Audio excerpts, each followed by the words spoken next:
এই গরমের জন্য আজকে আমি তোমাদের সাথে দুর্দান্ত একটা রেসিপি শেয়ার করব। তো হ্যালো এভরিওয়ান, সবাই কেমন আছো? আমি ভীষণ ভালো আছি।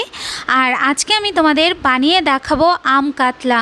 আর এইভাবে একবার আম কাতলা বানিয়ে খেয়ে দেখবে, খেতে ভীষণ ভালো লাগবে। তো প্রথমে আমি এখানে নিয়ে নিয়েছি কাতলা মাছ।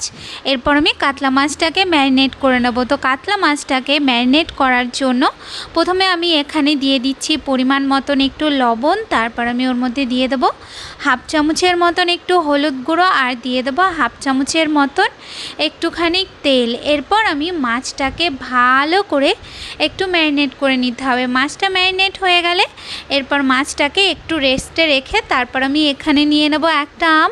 তো এখানে আমি একটা বড় সাইজের আম নিয়েছি। তোমরা আমের বদলে শুকনো আম বা আমের আমশি দিয়েও এটা বানিয়ে নিতে পারো।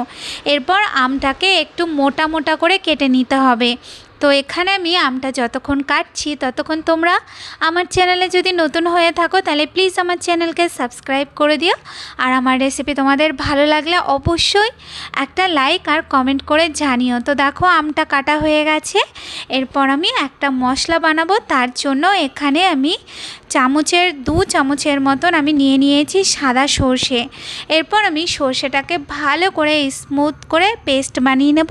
এরপর কড়াইয়ের মধ্যে দিয়ে দেবো তেল। তারপর তেলটা যখন গরম হবে তখন আমি কড়াইয়ের মধ্যে সামান্য একটুখানি লবণ ছিটিয়ে দিয়ে এরপর আমি যে মাছটাকে ম্যারিনেট করে রেখেছিলাম সেই মাছটা আমি একে একে তেলের মধ্যে দিয়ে দেবো। তারপর মাছের একটা সাইড যখন ভালো মতন একটু ভাজা হয়ে আসবে তখন আমি মাছটাকে উল্টিয়ে দেব। মাছটাকে উল্টিয়ে মাছের অপর সাইডটাও ভালো করে একটু লাল লাল করে ভেজে নিতে হবে। তো এখানে মাছটা আমার প্রায় ভাজা হয়ে এসছে। এরপর আমি মাছটাকে তুলে নেব। তো মাছটা তুলে নিয়ে এরপর আমি ওই তেলের মধ্যেই দিয়ে দেব।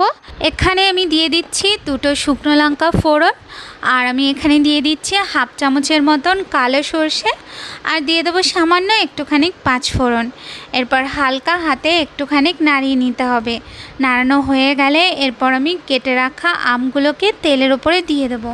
তেলের ওপরে দিয়ে তারপর আমি ওর মধ্যে দিয়ে দিচ্ছি এখানে হাফ চামচের মতন একটুখানি লবণ, আর ওর মধ্যে দিয়ে দেবো হাফ চামচের মতন একটুখানি হলুদ গুঁড়ো।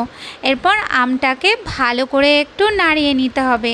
এখানে 1 মিনিটের মতন আমটাকে ভালো করে তেলের সাথে একটু ভেজে নিয়ে তারপর আমের গায়ে যখন হালকা হালকা দাগ চলে আসবে তখন আমি ওর মধ্যে দিয়ে দেবো যেই সর্ষেটাকে আমি বেটে রেখেছিলাম সেই সর্ষেটা। এরপর ভালো করে একটু নাড়িয়ে চাড়িয়ে আমের সাথে সর্ষেটাকে একটু কষিয়ে নেব। তো এখানে 2 মিনিটের মতন একটু ভালো করে কষাবো।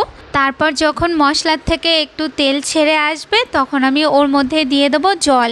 তো এখানে আমি মশলার বাটিটা ধুয়ে জল দিয়েছি। এখানে প্রায় 1.5 গ্লাসের মতন জল দিয়েছি। এরপর ভালো করে একটু নাড়িয়ে চাড়িয়ে মিশিয়ে নিয়ে তারপর গ্রেভিটাকে ফুটতে দেব।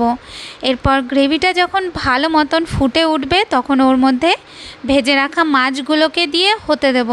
তারপর আরও 4 থেকে 5 মিনিটের মতন ভালো করে একটু ফুটিয়ে নেব। আর ততক্ষণে আমটাও ভালো মতন সেদ্ধ হয়ে যাবে।